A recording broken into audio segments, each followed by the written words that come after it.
Picture this. You're sitting across from your builder, scanning the final quote. Steel frame, check. Spray foam, check. Concrete slab, check. Everything looks reasonable. But there are 5 design moves he didn't mention. Not because they're illegal, not because they're impossible, but because each one either complicates his build schedule, shrinks his margin, or requires knowledge most builders simply don't keep current on. And one of them, design number 4, quietly carves $40,000 out of your budget before you even pour the slab. Here are 5 Barndominium concepts your builder won't tell you about. Design 1, the Monopitch Solar Wall. Our first design answers a question most builders are trained to avoid. What happens when you stop treating the roof as a necessary expense and start treating it as the primary energy asset? This is the Monopitch Solar Wall, a 2,000 square foot barndominium with a single slope roof pitched at 38 degrees, the optimal angle for year-round solar capture across most of the United States. The entire south-facing roof surface is photovoltaic. The roof is array. Here's the wild part.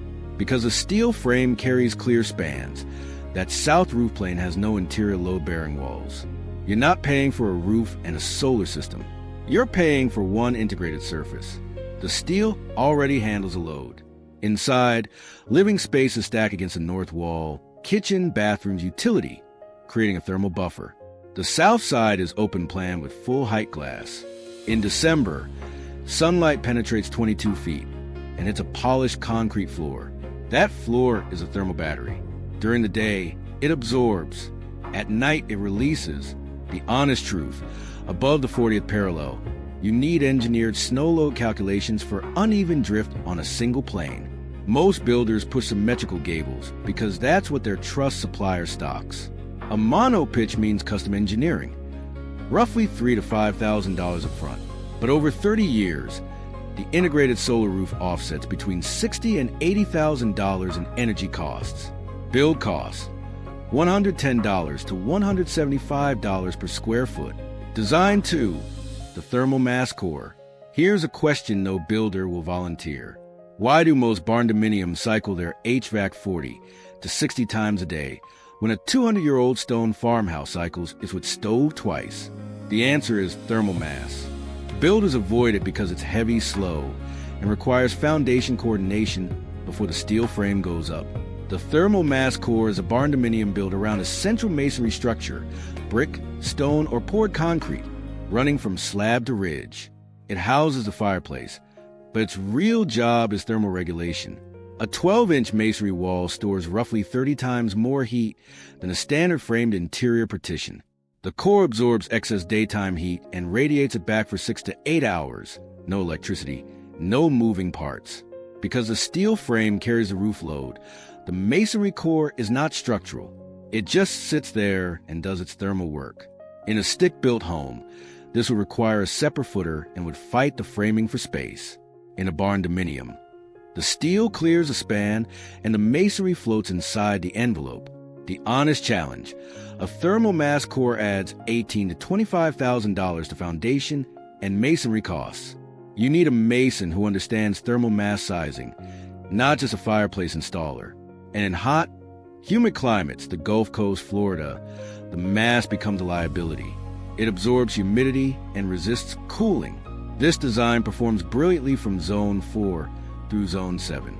Drop it into a Louisiana August, and it turns your home into a slow cooker. Build costs, $105 to $160 per square foot. Design 3, the Earth-Bermed north wall. Now, I know that some of you might be thinking, these first 2 designs sound like they add cost, not remove it. Fair. Let's talk about a design that simplifies the build while making it perform better. The Earth-Bermed north wall. The north-facing wall is buried 3 to 4 feet into an existing slope or constructed berm. The steel frame sits on a standard slab, but the north foundation wall is poured 8 feet high instead of the typical 4, creating a retaining wall that holds back the earth. Here's why your builder won't suggest this. Excavation is the one variable builders cannot fully predict. Hit rock, hit groundwater, and the excavation line item explodes. Builders price for what they can control. Earth-berming introduces a variable they don't want to manage. But here's the cruel irony. 3 feet of compacted earth provides a thermal equivalent of R30 insulation before any actual insulation goes into the wall assembly. Soil temperature 4 feet below grade stays between 50 and 60 degrees year-round. By burying the north wall, you're not insulating against the cold. You're eliminating the cold entirely. Inside, the buried north wall houses the primary bedroom, the quietest, most thermally stable room in the home. The south wall is entirely glass.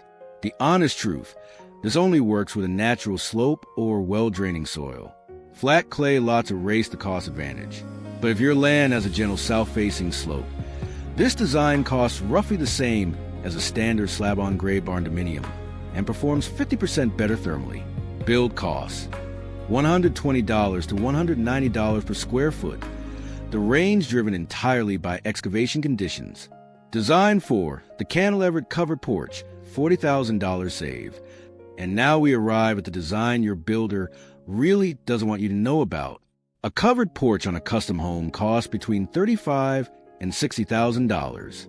That's lumber, footings, trusses, decking, railings, electrical, all stick-built as a separate structure. It's one of the highest margin line items in residential construction. Builders love porches, but a Barndominium has a steel frame, and steel frames can cantilever. When the steel beams that form the roof structure extend 12 feet past the south wall, they create a covered porch without a single additional footing, post, or truss. The same steel that holds up your roof holds up your porch roof. The concrete slab extends outward to form the porch floor. Stained, sealed, no transition.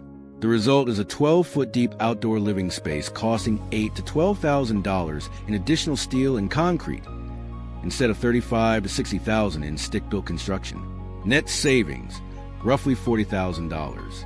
And that 12-foot overhang is a passive solar tool. In summer, when the sun is high, it shades the south glass wall completely. No solar gain. In winter, when the sun is low, sunlight penetrates the full depth of the living space. The porch depth is calculated, not arbitrary.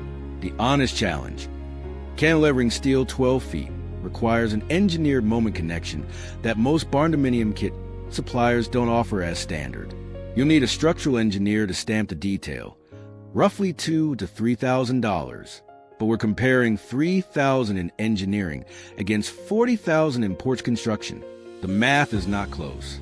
In hurricane country, get a wind uplift analysis on that cantilever. The steel will hold, but the connection details must be specified for your wind zone. Build costs: $100 to $155 per square foot. Porch cost baked into the steel package. Design 5, the internal courtyard. Our final concept holds a secret most builders will dismiss before you finish describing it. From a road, the internal courtyard Barndominium looks like a modest rectangular building, but the rectangle is a decoy. The building is actually a U-shape, wrapping around a private courtyard invisible from the road, invisible to anyone who hasn't walked through the front door. The courtyard creates a microclimate. On a 20-degree winter day, the air temperature inside a well-designed courtyard is typically 8 to 12 degrees warmer than the open field just beyond the south opening. The building walls block the wind. The concrete and stone absorb solar radiation and release it slowly. You get an outdoor space usable from March through November, months longer than an exposed deck. Here's the thing. Most builders default to rectangles because it's the shortest path from contract to completion. A U-shaped foundation requires more formwork, more linear feet of wall, more coordination. It's not harder, it's just different. And builders optimize for what they've done before. Inside, every major room faces a courtyard. The primary bedroom opens directly onto it through sliding glass doors. The kitchen has a pass-through window to an outdoor dining counter. The living room south wall is glass, but instead of facing a street, it faces a private garden nobody can see into. The honest truth: this needs a minimum building footprint of about 2,800 square feet. Foundation costs run 10 to 15% higher than a simple rectangle. In heavy snow country, 3 separate roof planes all need to drain independently. But if you have the land and you're building a home for 20 or 30 years, the courtyard is not a luxury. It's a thermal asset that pays you back in extended outdoor living. reduce heating demand, and a private microclimate your rectangular box neighbor will never experience. Build cost: $130 to $210 per square foot. So there you have it. 5 Barndominium concepts your builder probably won't bring up, not because they're bad ideas, but because each one requires stepping outside the standard package, coordinating with an engineer, or pricing a detail they haven't priced before. The Monopitch Solar Wall, the thermal mass core, the Earth-Bermed north wall, the Cantilevered porch that quietly saves $40,000, and the internal courtyard, the one builders call too complicated. These designs are not for everyone. If you're on a flat suburban lot with cheap grid power and no plans to stay 10 years, build a rectangle. It's fine. But if you're building somewhere that fights back, cold winters, hot summers, high energy costs, one of these 5 was engineered for your specific fight. Drop a comment below. Which of these 5 would you actually build? I read every one of these. If you're getting real value from this content, right now is the moment to subscribe. More videos like this are already in production. Thank you for watching. And if you're ready for the next one, click the video on screen right now. YouTube thinks you'll like it.